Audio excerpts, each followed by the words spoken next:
Hai, Assalamualaikum warahmatullahi wabarakatuh. Hari ini saya nak berbicara tentang uh, penghasilan produk. Okey, untuk menjadi negara pengeluar, saya sering katakan kita kena menghasilkan produk. Tapi produk sebenarnya untuk menjadi negara pengeluar ni, kita tak semestinya menghasilkan produk daripada scratch, daripada kosong. Kita boleh gunakan produk yang sedia ada dan kita penambahbaikan. Ini yang selalu dilakukan oleh Jepun.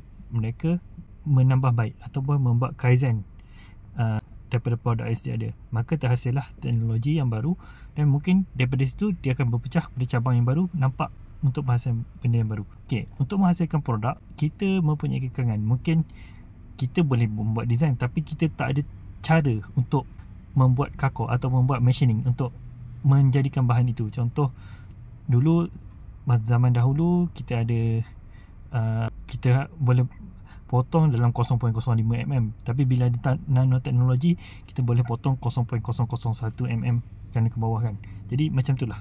Jadi untuk industri pembuatan ni, yang paling penting kita kena tahu macam mana sesuatu bahan itu boleh dikeluarkan, sama ada dengan menggunakan casting iron, forging dan sebagainya, ataupun kita boleh membuat kalau ikut teknologi sekarang yang ada mungkin 3D printing, tapi still ada limitation sebab panas dan sebagainya. Jadi ini akan membawa kepada satu teknologi yang baru pada masa akan datang. Okey, sebagai contoh, saya bawa cerita tentang Jepun pada zaman dahulu. Mereka tidak ada teknologi membuat kapal terbang, tapi mereka menggunakan kapal terbang Amerika yang dicuri atau yang jatuh. Mereka buat reverse engineering, buka balik, pasang balik. Apabila dapat pasang balik, itu merupakan satu kemahiran yang mereka dapat. Daripada situ mereka boleh membuat sesuatu yang baru untuk membuat kapal terbang yang digunakan untuk Perang Dunia yang pertama dan kedua dulu kan.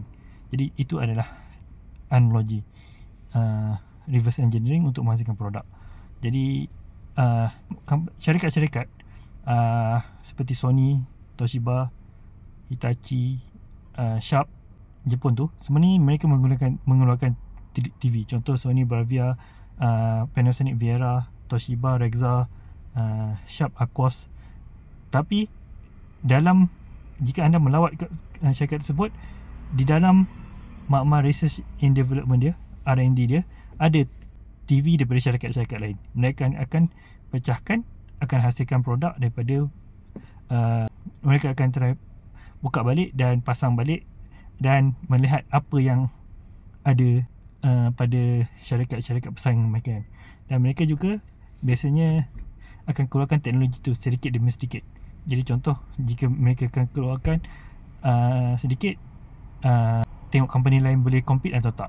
Okey, contohnya Toshiba, dia mempunyai dulu kita ada CD, lepas tu DVD. Lepas tu Toshiba menghasilkan HD DVD. Sebelum Sony dan sebagainya mengeluarkan Blu-ray. Dan HD DVD ni terpaksa compete dengan Blu-ray, tapi HD DVD kalah. Jadi Blu-ray menjadi Shuryu, menjadi utama ketika itu kan. Tapi zaman kini semua dah tak guna benda tu, dah guna hard disk dan sebagainya, SSD yang lebih laju dan sebagainya, dan banyak guna cloud dia.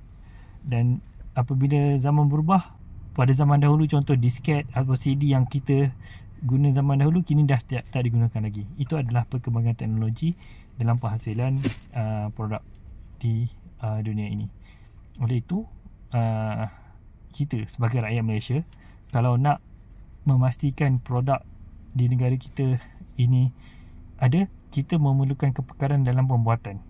Dan kepakaran pembuatan ni perlu disupport oleh dasar ataupun keadaan sekeliling. Contoh persekitaran yang membawa ke arah itu.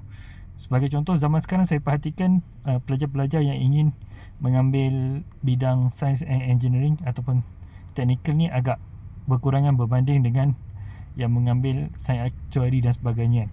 Jadi mungkin kita perlu tingkatkan balik seperti zaman kita sekolah dulu. Zaman saya bersekolah dulu, macam dasar negara ke arah melahirkan lebih ramai yang mahir dalam bidang sains dan teknologi kan. Jadi kita perlu mengubah kembali dasar kepada tersebut untuk menjadi negara yang berpendapatan tinggi yang mempunyai teknologi dan kepakaran yang dihasilkan dalam negara oleh pakaran negara. Jadi itu adalah sedikit sebanyak yang saya dapat kongsikan. Semoga sedikit perkongsian ini bermanfaat. Sekian, wabillahi taufiq wa hidayah. Assalamualaikum warahmatullahi wabarakatuh.